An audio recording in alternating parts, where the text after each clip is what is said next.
Well, let's now go to that energy crisis and the gas and electricity prices highlighted by the federal budget, which foreshadowed a 52% increase in energy in the next 2 years. And that'll see dramatic action by government, no doubt, to bring more gas supplies into the market. Now, if this fails, then Australian industry will be compromised and jobs will be lost. Now, that's not me talking, but the Industry Minister, Ed Husic, when we spoke with him on Business Weekend. So let's bring in here the Chief Executive of the Energy Users Association of Australia, which represents the biggest industry users. And I've got to say, Andrew, always good to have you on the program. But in this particular case, just explain to me the users, the message you're getting back from them at the moment, and what action they want to see. Thanks, Ross. Yeah, always good to be here. Look, the impact of these high energy prices on large industrial users, including our food processors, it must be said, is quite frankly devastating. We've been talking to a number of our member companies who are food processors in Echuca who are dealing with the floods at the moment, and they're telling us that they can recover from the floods. They simply can't recover from extended high energy prices and gas prices that we're seeing. And it's one of the reasons why we're calling for urgent action from this government, and it's fantastic that this government understands both the scale of the issue, but also what could be potentially the really negative outcomes, and looking to potentially put a temporary cap on gas prices to protect not only domestic industry, but domestic households from the worst of this energy crisis that we're facing.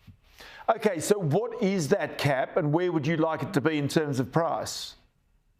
Look, there's a number of ways they can do it. They have been talking about the gas industry code of conduct. That wouldn't be our first choice. We were involved in trying to negotiate that and eventually walked away from it. It just wasn't fulfilling our needs. We think a temporary price cap of, say, $10 per gigajoule, Ross, and at $10 a gigajoule, most gas that's pulled out of the ground, the producer would make a 100% markup on it. So we're not asking them to lose money. We're actually saying, just give us a fair go. So they could actually do that through straight regulation, or you could use the Australian Domestic Gas Security Mechanism, the ADGSM, which is currently being reviewed. I would note that last Friday, Rod Sims was proposing this as well and saying you can actually restrict spot cargoes, and we're not talking about contract cargoes, spot cargoes of gas if the price gets above $10 domestically, to ensure that domestic consumers get a fair go.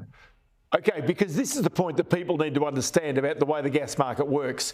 There have been contracts the government have basically written up with big gas producers in Queensland at Curtis Island, Gladstone.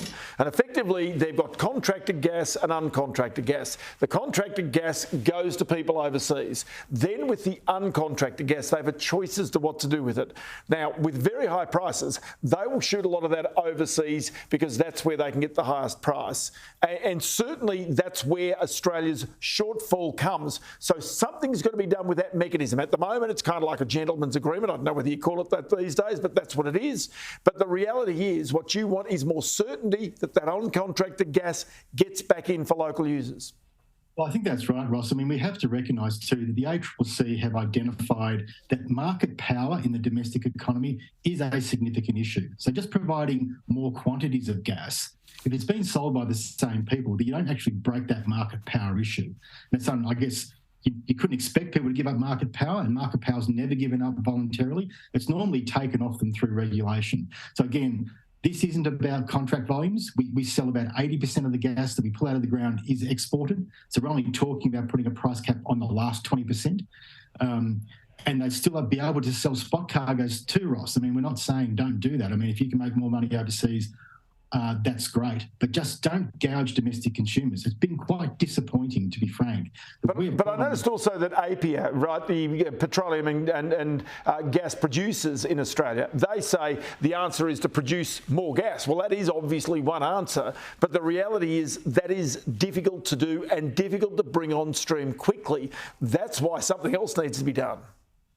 Yeah, more more supply is always part of the solution. But again, if you've got market power, again, being exercised continuously, which is the ACCC points that out on numerous occasions, then you also need other mechanisms and a short-term mechanism. You're absolutely right, Ross, that this is a crisis over the next couple of years. So all the long-term solutions, more gas, maybe a stronger gas code of conduct, they are good things. We should pursue those, but they will take too long to avoid some of the worst damage that we're likely to see, which will be businesses closing, which will be potentially pensioners next winter too scared to turn the gas heater on because they're fearful of an energy bill. I mean, we have got plenty of gas. We just want to say there's 20% of the gas you pull out of the ground for domestic consumption. Just give us a fair go.